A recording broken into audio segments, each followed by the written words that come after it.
Maître, j'ai reçu un PV de refus de priorité à un piéton alors que je n'ai jamais été interpellée. Est-ce que je peux le contester? Alors, c'est une question effectivement qu'on pose souvent et la réponse est bien évidemment oui. Vous voyez cette petite boule au-dessus du passage piéton?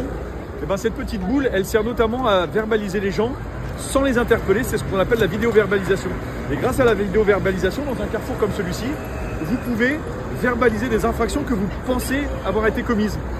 Par exemple, le refus de priorité piéton, la difficulté avec cette petite boule, c'est que l'agent qui se trouve derrière son ordinateur, lui, il ne voit pas si le feu du passage piéton est vert ou s'il est rouge.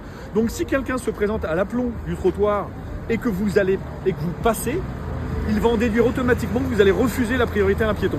Et cette infraction, elle est de plus en plus répandue dans les grandes villes et il y a énormément d'automobilistes qui nous envoient des emails en nous demandant mais je comprends pas, j'ai pas été interpellé, je reçois un PV et en plus, vous allez perdre la moitié du capital des points de votre permis de conduire puisque le refus de priorité piéton, c'est 6 points de retiré sur un permis de conduire, 90 € d'amende, 135 € le tarif habituel.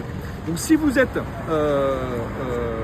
destinataire de ce type de PV, surtout pas de panique, vous pouvez le contester très facilement, il vous suffit simplement de contester être l'auteur de l'infraction. Et encore mieux, vous allez sur mon site EasyRad, ça vous en coûtera 59 €, mais au moins vous aurez l'assurance de ne pas perdre 6 points sur votre permis de conduire, parce qu'encore une fois, le fait de ne pas avoir été interpellé fait qu'on ne sait pas qui était l'auteur de l'infraction.